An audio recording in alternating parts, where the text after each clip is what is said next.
News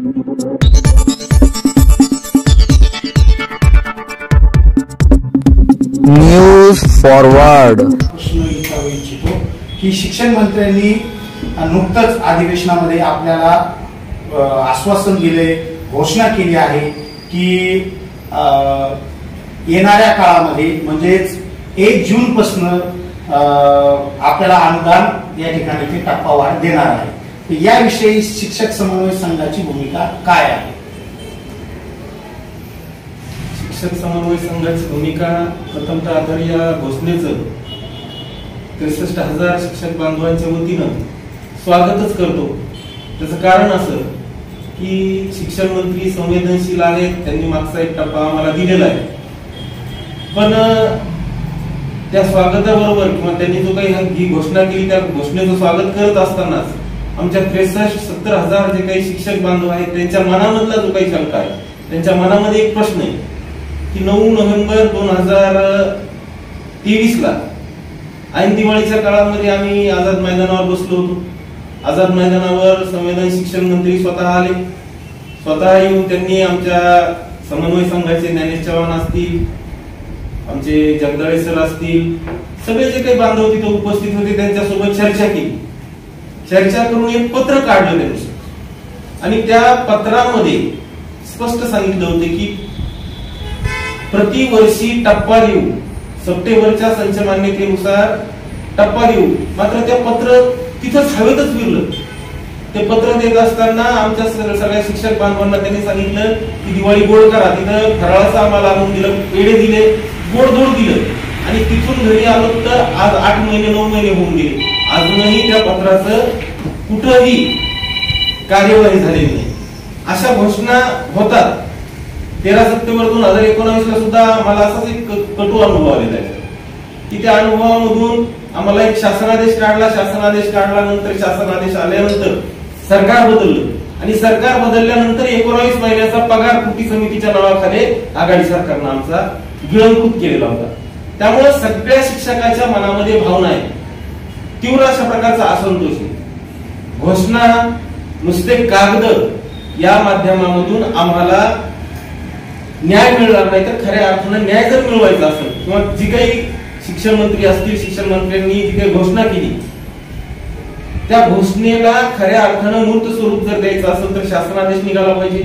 त्या शासनादेशाबरोबरच 23-24च्या संच मान्यतेसोबतच संच मान्यता वितरित केल्या पाहिजे. त्यासोबतच अनुदान वितरणाचा आदेशही दिला पाहिजे आणि किमान आचारसंहिता लागण्यापूर्वी एखाद्या महिन्याचा का होईना वाढीव टप्प्याचा पगार आमच्या शिक्षक बांधवांच्या खात्यात पडला पाहिजे. त्याच वेळेस जी काही घोषणा केली त्या घोषणेला खऱ्या अर्थानं अर्थ प्राप्त होईल. आम्हाला माहिती संवेदनशील मुख्यमंत्री आहेत, मुख्यमंत्र्यांनी सांगितलं आणि त्या मुख्यमंत्र्यांनी सांगितल्यामुळे ती घोषणा बदलली.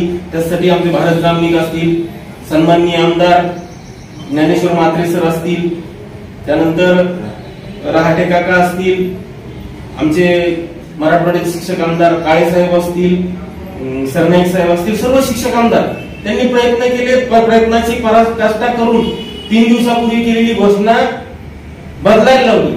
पण या सगळ्या लोकांनी केलेली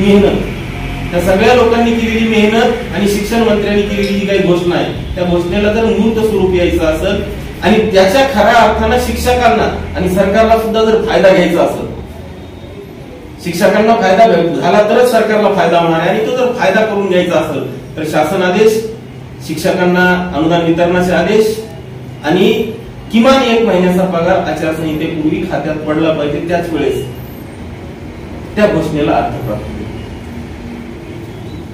धन्यवाद सर. चव्हाण साहेबांना मला पुढील प्रश्न विचारायचा आहे की संवेदनशील मुख्यमंत्र्यांनी, शिक्षण मंत्र्यांनी आता बऱ्याच अशा घोषणा केलेल्या आहेत. त्यामध्ये लाडकी बहीण, मुख्यमंत्री लाडकी बहीण योजना असेल, आताच आज जाहीर केलेली लाडका भाऊ योजना असेल, तर सरकारला नेमकं खरंच लाडक्या शिक्षकाला खरंच विसरलेत का?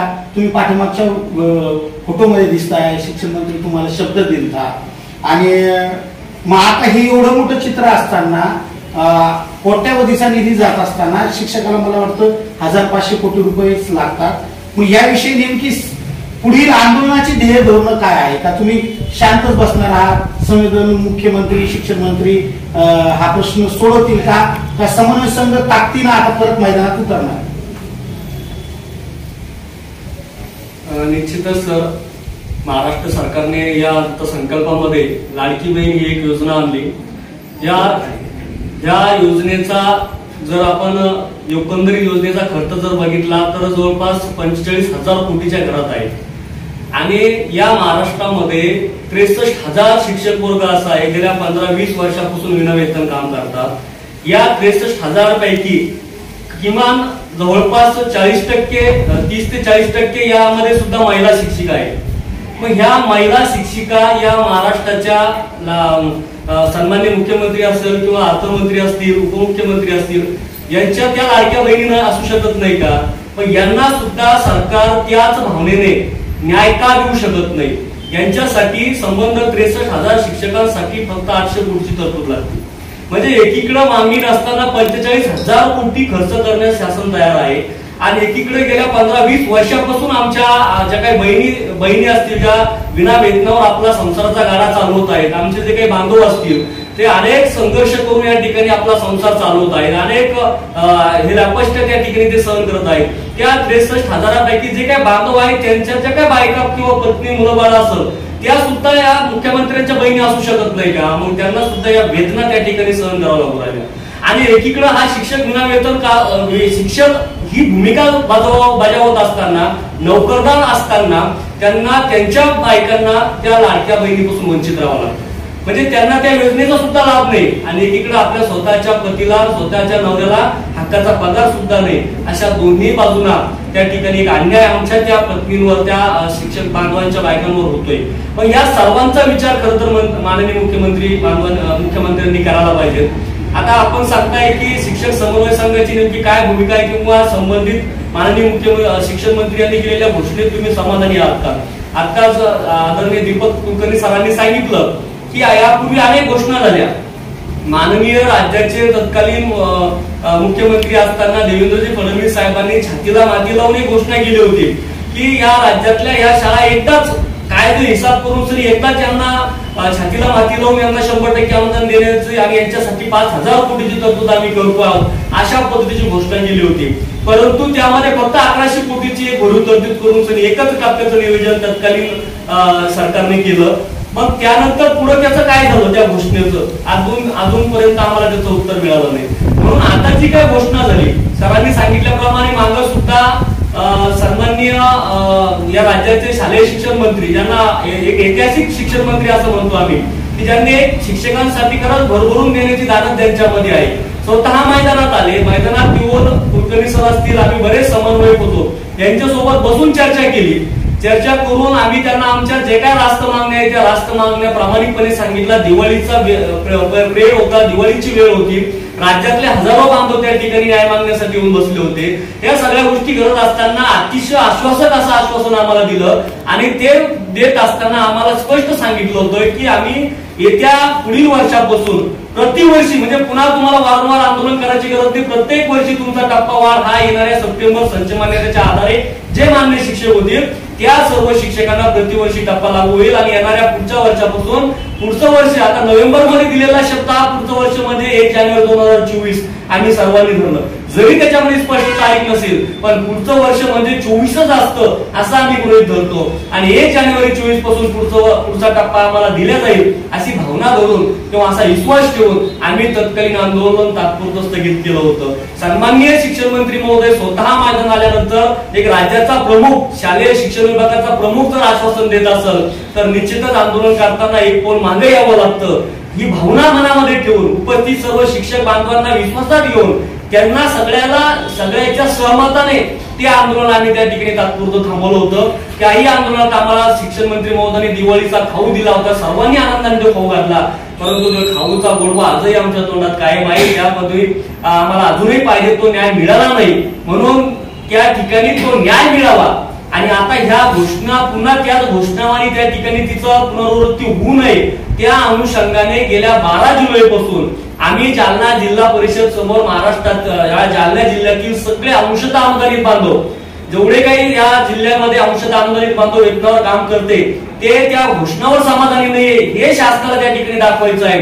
आणि या सर्व जालन्यातील सगळे शिक्षक बांधव एकत्र येऊन 12 जुलैपासून विद्यार्थ्याचं कुठलंही शैक्षणिक नुकसान न होऊ देता 4 ते 6 आणि सुट्टीच्या दिवशी पूर्ण वेळ आम्ही त्या ठिकाणी मैदानावर लाक्षणिक आंदोलन करीत आहोत. हजारो शेकडो बांधव त्या ठिकाणी 4 ते 6च्या वेळामध्ये येऊन लाक्षणिक सरकारचं लक्ष वेधण्यासाठी आपल्या वेदना आणि मागण्या त्या ठिकाणी मांडत आहे, आपल्या व्यथा त्या ठिकाणी व्यक्त करत आहे. सरकारचं लक्ष वेधण्याचं काम आम्ही त्या ठिकाणी करतोय. कालच सरकारच्या वतीने या जिल्ह्याचे माजी मंत्री आणि शिवसेना पक्षाचे उपनेते माननीय अर्जुन भाऊ खोतकर हे या ठिकाणी आम्हाला सरकारच्या वतीने त्यांनी आम्हाला भेट दिली. भेट तुम्ही पाठीमागे बघू शकता. भेटी दरम्यान त्यांनी सांगितलं की उद्याच्याला आमच्या पक्षाची एक महत्वाची बैठक बोलवलेली आहे आणि हे त्या महत्वाची बैठक आहे पुढील विधानसभेच्या नियोजनाच्या संदर्भात. आणि त्या बैठकीमध्ये निश्चितच आपलं एक निवेदन मी त्या ठिकाणी मांडतोय. आपल्या जे काही मागण्या आहेत त्या मागण्या प्रभावीपणे त्या ठिकाणी मांडतोय आणि आपण जे काही गोष्टी सांगता त्यानंतर आपल्याला निश्चित काय फायदा होईल, महाराष्ट्रातील 60-65 हजार हा वर्ग आपल्या सोबत कसा राहील ही भूमिका पटवून माननीय मुख्यमंत्र्यांना मी तुमच्या सर्वांच्या वतीने पटवून देण्यासाठी मी निश्चित प्रयत्न करेन असं एक आश्वासन आम्हाला दिलं आणि आम्हाला विनंती केली की आता आपण तुम्ही हे आंदोलन थांबवलं पाहिजे. परंतु माननीय अर्जुन भाऊ खोतकर साहेब यांना आम्ही विनंती केली की भाऊ यापूर्वी आमचं तोंड पोळलेलं आहे, त्यामुळे आता आम्ही ताक सुद्धा फुकून पेतोय. आम्ही आज तुम्ही जरी आम्हाला विनंती करतात परंतु येणाऱ्या उद्या 2-4 दिवसापासून महाराष्ट्रभर आता हे आंदोलन उभं राहणार आहे. प्रत्येक जिल्ह्यामध्ये शिक्षक समन्वय संघाच्या वतीने अशा पद्धतीने सर्व शिक्षक बांधव आता आपल्या या मागण्यांसाठी आंदोलन उभं करणार आहे. त्यामुळे आपण 30 जुलैच्या आत शासन आदेश निर्गमित करण्यासाठी माननीय मुख्यमंत्री असेल, शिक्षण मंत्री असेल यांच्याकडे प्रयत्न करावा. निश्चितच 30 जुलैच्या आत जर या ठिकाणी शासन आदेश निर्गमित झाला आणि दीपक कुलकर्णी सरांनी सांगितल्याप्रमाणे किमान निवडणुकीपूर्वी 1 महिन्याचा पगार जर आमच्या खात्यामध्ये जर त्या ठिकाणी वर्ग करण्याचं काम सरकारने केलं तर महाराष्ट्रातला 65,000 शिक्षक हा निश्चितच खाल्ल्या भाकरीला लागल्याशिवाय राहणार नाही. कुलकर्णी साहेब, मला दुसरा प्रश्न आपल्याला विचारायचा आहे. जर का निवडणुकीच्या अगोदर किंवा आताच ह्या महिन्यामध्ये जर आपल्या खात्यात पगार पडला नाही, GR जर निघाला नाही अनुदानाचा, तर जिल्हा स्तरावरील जे काही शिक्षक बांधव आहे त्या जिल्हा स्तरावर कशा पद्धतीने आंदोलन केलं जावं अशी तुमची भूमिका आहे? सर, आता ज्ञानेश चव्हाण सरांनी जसं सांगितलंय की आंदोलन जालन्यामध्ये लाक्षणिक स्वरूपामध्ये केलेलं आहे, त्याच पद्धतीनं सर्व जिल्हाभर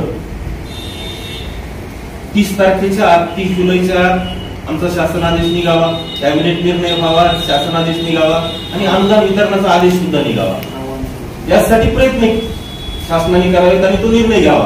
तो जर निर्णय घेतला नाही तर मग मात्र 1 तारखेपासून आम्ही आझाद मैदानावर बसणार. पण 30 तारखेपर्यंत जे काही 8 दिवसाचा काळ आहे त्या 8 दिवसाच्या काळामध्ये जिल्ह्याला प्रत्येक शिक्षणाधिकारी कार्यालय असेल, जिल्हाधिकारी कार्यालय असेल, त्या ठिकाणी आमच्या प्रत्येक बांधव प्राथमिक, माध्यमिक, उच्च माध्यमिकचे जे काही अंशतः विनाअनुदानित, अंशतः अनुदानित शिक्षक जे आहेत ते तिथं लाक्षणिक धरणे आंदोलन करणार आहेत. त्यामुळं 30 तारखेपर्यंत निर्णय घ्यावा आणि निर्णय न झाल्यास आता हे लाक्षणिक आंदोलन तर चालूच आहे, पण आणखी तीव्र अशा प्रकारचा लढा आम्ही आझाद मैदानावर 1 तारखेपासून देणार आहोत. त्यामुळं आझाद मैदानाला आम्हाला यायची वेळ येऊ देऊ नये आणि 30 तारखेच्या आत शासन आदेश काढावा आणि लाभ आम्हाला द्यावा एवढीच पुन्हा या आपल्या माध्यमामधून सर शासनाला विनंती करतो. चव्हाण सर, मला एक सांगा की आता जिल्हा स्तरावर शिक्षकांनी काय करायला पाहिजे, म्हणजे पोलीस स्टेशनला कशी परवानगी काढावी, निवेदन कुणाला द्यावं जिल्हा स्तरावरती, हे थोडस समजून सांगा. म्हणजे महाराष्ट्रातील तमाम अंशतः अनुदानित शिक्षक बांधवांना आव्हान आहे. तुम्ही स्क्रीनवर बघू शकता 2 निवेदन या ठिकाणी गेलेले आहे. एक निवेदन आहे माननीय शिक्षणाधिकारी साहेब प्राथमिक माध्यमिक, त्यानंतर एक निवेदन आहे माननीय जिल्हाधिकारी साहेब, त्यामध्ये समोर फक्त आपल्या जिल्ह्याचं नाव टाकायचं आणि एक कोड आहे त्याच्यावर पोलीस स्टेशनचं जे काही संबंधित तुमचं पोलीस स्टेशन असेल त्या पोलीस स्टेशनला द्यायचं. आणि हे सगळं PDF आपण सगळ्या जिल्ह्यातील जे काही आपले समन्वय संघाचे पदाधिकारी असतील, काम करणारे जे काही शिक्षक बांधव असतील यांच्यापर्यंत पोहोचवण्याचं काम केलंय. कुलकर्णी सर असेल, मॅम, या सगळ्या ग्रुपला त्या ठिकाणी सगळ्यांपर्यंत त्या ह्या PDF पोहोचवल्या आहेत. ज्या आपल्याकडे नसेल आल्या तर निश्चितच कुलकर्णी सर असेल किंवा मी असेल, तुम्ही आम्हाला पर्सनली व्हॉट्सअप करा, फोन करा. ज्या ज्या जिल्ह्यामध्ये कुणापर्यंत पोहोचवल्या नसेल तर त्या पीडीएफ आम्ही तुम्हाला देऊ. उद्यापासून संबंध महाराष्ट्रामध्ये एकाच दिवशी सर्वांनी या पद्धतीचे निवेदन तयार करून याची पीडीएफची प्रिंट काढून संपूर्ण महाराष्ट्रातील जिल्हाधिकाऱ्यांच्या माध्यमातून आपण माननीय मुख्यमंत्री आणि शिक्षण मंत्र्याला हे निवेदन द्यावं. त्यानंतर उद्या हे निवेदन दिल्यानंतर परवा दिवसापासून म्हणजे 19 तारखेपासूनच आपल्या जिल्हा परिषद समोर किंवा कलेक्टर ऑफिस समोर त्या ठिकाणी लाक्षणिक आंदोलन करण्याचं नियोजन आपण आपल्या स्तरावर त्या ठिकाणी सर्व शिक्षक बांधवांना शैक्षणिक नुकसान होणार नाही या पद्धतीने आपण त्या ठिकाणी आपल्या स्तरावर नियोजन करावं. आता ते तुम्ही तुमच्या पद्धतीने स्थानिक नियोजन करा. तुमच्या स्थानिक अडचणी काय जे असेल किंवा काय नियोजन तुम्हाला करता येईल आम्ही आता सगळ्या गोष्टी तुम्हाला सांगता येणार नाही. तुमची स्थानिक भौगोलिक परिस्थिती कशी आहे या सर्व गोष्टीचा विचार करून आपण त्या पद्धतीने सर्व महाराष्ट्रातील शिक्षक बांधवांनी नियोजन करावं. हे आंदोलन 30 जुलैपर्यंत जिल्हा स्तरावर चालणार आहे. महाराष्ट्रभर हे आंदोलन आपण पेटवणार आहोत. महाराष्ट्रभर हे आंदोलन पेटत चालल्यानंतर विविध प्रकारे आपण त्या पद्धतीने लाक्षणिक आंदोलन सरकारचं लक्ष वेधण्यासाठी करणार आहोत. पण जर 30 जुलैपर्यंत सरांनी सांगितल्याप्रमाणे जर शासन आदेश निर्गमित झाला नाही, आपल्या न्याय मागण्या मान्य झाल्या नाही ज्या निवेदनावर आहे, तर येणाऱ्या 1 ऑगस्ट पासून महाराष्ट्रातील सर्व जिल्ह्यामध्ये चालू असलेले सर्व आंदोलनं आपण आझाद मैदान मुंबई या ठिकाणी हलवणार आहोत आणि पूर्ण ताकदीने महाराष्ट्रातील सर्व शिक्षक ज्या 30 जुलैपर्यंत आपण पोटतिडकीने जिल्हा स्तरावर आंदोलन करून जर सरकार आपलं ऐकत नसेल तर निश्चितच पूर्ण ताकदीने 1 ऑगस्ट पासून आपण आझाद मैदान या ठिकाणी मोठ्या स्वरूपाचं व्यापक स्वरूपाचं एक मोठं आंदोलन त्या ठिकाणी उभं करणार आहोत. आणि त्यासाठी महाराष्ट्रातील संबंध शिक्षक बांधवांनी आपले सर्व काम बाजूला ठेवून सही आपल्या शाळेचं व्यवस्थापन नियोजन करून 50% शिक्षकांनी आझाद मैदान गाठण्याचं नियोजन करावं. सर एक आणखी दुसरा मला प्रश्न विचारायचा होता की आंदोलनामध्ये नेहमी 63,000 आपण शिक्षक आहोत, पण 10% म्हणजे 6-7 हजार शिक्षक खऱ्या अर्थाने ऍक्टिव्ह आहेत. तर शिक्षक हा कल्पक असतो, खास करून सोशल मीडियाचा प्रभावी वापर कसा करावा त्याला कळतो. तर कुलकर्णी सर या सोशल मीडियाचा वापरासाठी आंदोलनात कशा पद्धतीने त्याचा उपयोग करून घ्या याविषयी थोडं सांगा. सर आमचे बांधव प्रत्येक क्षेत्रामध्येच गुणी आहेत, त्यामुळेच शिक्षकाला चौकोनी चिरा म्हटलं जातं. सोशल मीडियाचा चांगल्या पद्धतीने आमचे बांधव उपयोग करू शकतात. मी सर्व बांधवांना एकच सांगत की आपल्या अनुदान मिळवण्यासाठी जे काही आंदोलन चालू आहेत त्या आंदोलनाचे फुटेज असतील ते ट्विटरच्या माध्यमामधून, फेसबुकच्या माध्यमामधून शासनापर्यंत पोहोचवण्याचं काम करावं. किमान सगळे शिक्षक तिथं आझाद मैदानावर आले नाही, जे घरी असतील त्यांनी ट्विटर हँडल असेल या सगळ्या सोशल मीडियाच्या माध्यमामधून आपले जे काही इव्हेंट घडतायत त्या सगळ्यांना प्रसिद्धी देण्याचं काम करावं. त्याचं कारण सांगतो.